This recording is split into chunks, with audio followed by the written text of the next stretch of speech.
எனக்குள்ள சொர்க்க பாக்கியம் உங்களுக்குள்ள சொர்க்க பாக்கியம் ஒரு தமிழ் கோம்பை தூக்கி போட்டு வச்சிருக்கலாம். இது சமூகம் பெரிதுபடுத்தல.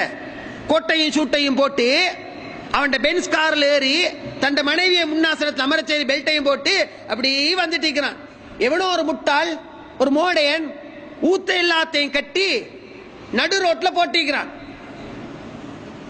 சிலர் போட்டுட்டு சைடுல நின்று பார்த்து கொண்டிருப்பாங்க. என்ன தெரியுமா, ஒரு பெரிய லொரி வரணும், சப்பஸ்ன்னு அடிக்கணும், அதுக்கு பிறகு கையாட்டி திரிப்பாங்க. இப்படி அறிவில்லாத தனம். அது அப்படி வரணும், மலார்னு ஒரு லொரிக்கு படணும், எல்லாம் வீசப்படணும். அதை பார்த்து சிரிக்கிற ஒரு சமூகம் இருக்கு. அப்படியான லூசுகளை பார்த்திருப்பீங்க ரோட்டுகள்ல. இது என்ன தெரியுமா, உண்மையிலே இஸ்லாம் இது சம்பந்தமா என்ன சொல்றேன்னு தெரியா. எங்கட பக்கத்துல பொதுவாக குர்ஆன் சுன்னாட விடயங்கள்ல அழுத்தம் கொடுக்கப்படுகின்ற பகுதிகள் வேற. இந்த பகுதிகள் அழுத்தம் கொடுக்கப்பட்டு பேசப்படுவதும் கிடையாது. பேசினாலும் ஏற்று நடக்கிற வீதமும் குறைவு. இது மிகப்பெரிய ஒரு குறை.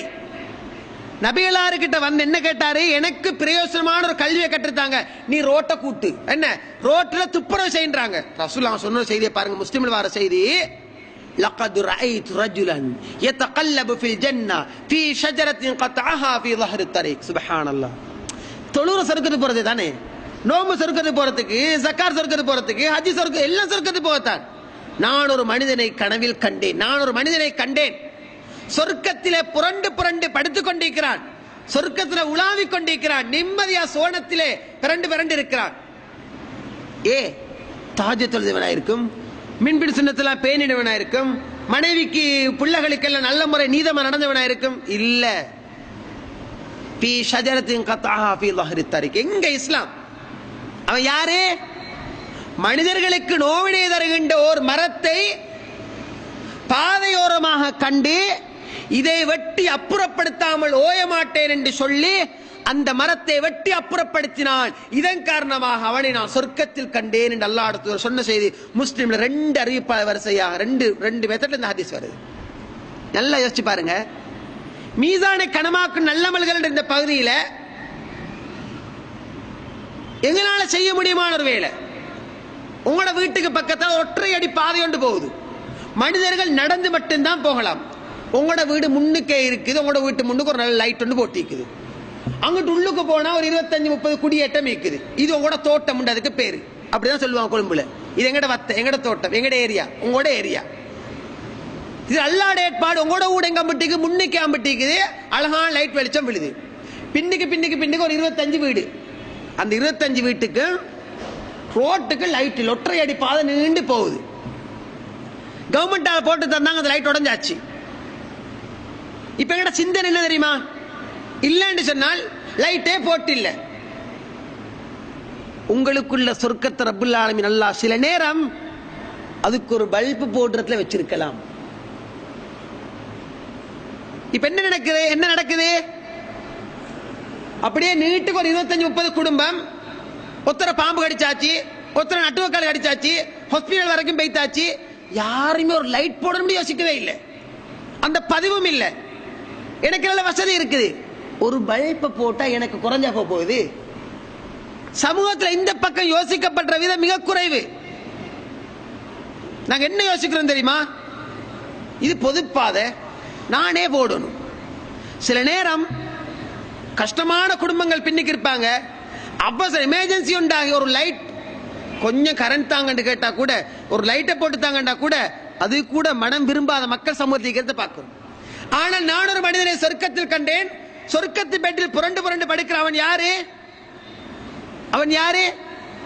பாதையோரமாக மனிதர்களுக்கு நோவினை தரக்கூடிய ஒரு மரத்தை அப்புறப்படுத்தினான் ஸல்லல்லாஹு அலைஹி வஸல்லம். அப்ப சொர்க்க பாக்கியத்தை ரப்பில் ஆலமீன் எல்லாம் அங்க வச்சிருக்கிறான்.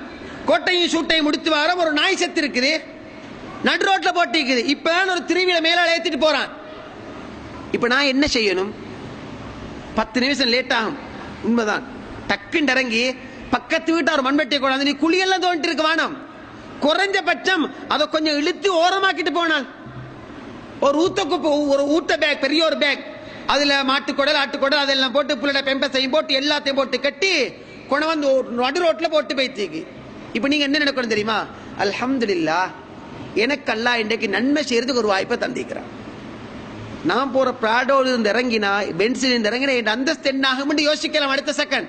இல்ல, இது அவன் தந்தை தானே. இந்த பிராடோ, இந்த பென்ஸ் இதெல்லாம் அவன் தந்தை. நாளைக்கு நாடு எடுத்துக்கொள்வானே. ஒரே வழி என்ன தெரியுமா? எனக்கெல்லாம் இன்னும் அதிகரிச்சு தரணும். ஒரே வழி, மலாரும் இறங்குங்க, அதை கொஞ்சம் பிடிச்சி இழுத்து ஓரமாக்கிட்டு போங்க. பெருசா ஒண்ணு செய்ய தேவையில்லை. இது கூட உங்களுக்கு சொர்க்க பாக்கியத்தை இட்டு தரலாம். ஒரு வீட்டிலிருந்து புளி செஞ்சோன்னு பள்ளிக்கு வாரீங்க, நடந்து வாரீங்க, நீங்க நல்ல கண்ணை திறந்து பார்த்துக்கொண்டு வாங்க. நீட்டி கொண்டிருக்கிற கல் எவ்வளவு இருக்கு, முள் எவ்வளவு இருக்கு, கம்பித்துண்டுகள் இருக்கு, ஆணிகள் இருக்கு. இந்த நன்மை எங்கட பகுதியில் யோசிக்கப்படுற விதம் மிச்சம் குறைவு. இஸ்லாம் என்ன சொல்லுது? மீசானை கனமாக்கக்கூடிய நல்லறங்கள் பட்டியல் இதெல்லாத்தையும் இஸ்லாம் அடக்கி தருது. இஸ்லாம் எந்த அளவுக்கு தெரியுமா? அல்லாஹ்வோட மஸ்ஜித் எவ்வளவு தூய்மையான இடம், புனிதமான இடம். இந்த பள்ளிக்கு நீங்க வாரீங்க, பள்ளியில முஅத்தின் ஒருத்தர் வச்சிருப்பாங்க, பள்ளி வாயில்ல முஅத்தின் ஒருத்தர் வச்சிருப்பாங்க. இந்த சமூகம் எப்படி தெரியுமா? அல்லாஹ் காப்பாற்றும் கொள்கை பேசுகின்ற மஸ்ஜிதுகள் அப்படி இல்லை. நான் அறிஞ்ச வகையில பெரும்பாலும் இல்ல, ஒன்று ரெண்டு இருக்கலாம். முஅத்தினை வச்சு அவருக்கு சம்பளம் கொடுப்பாங்க. இப்ப வார போற எல்லாருமே ரெஸ்டி ஆயிடுவாங்க, வார போற எல்லாருமே தலைவர் ஆயிடுவாங்க. மொய்சாப் என்ன இம்பர்ல தூசி படிஞ்சிருக்குது, கண் விளங்குது இல்லையா, பார்க்க தெரியாதா?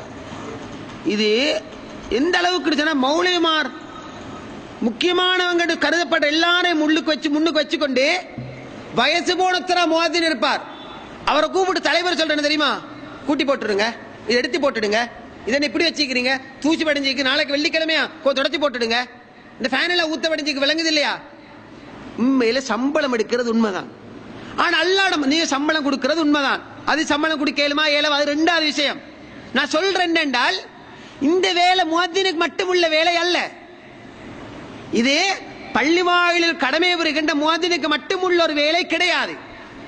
நீங்க இந்த பள்ளிக்கு வாரீங்க, டொய்லெட்டுக்கு போறீங்க, டொய்லெட் போயிட்டு பார்த்தா யாரோ ஒரு பிரயாணி வந்து அசிங்கமாகிட்டு போய் தீக்கிறார். இப்ப உம்மக்கு அப்பக்கு நேசி கொண்டிருக்க தேவையில்லை.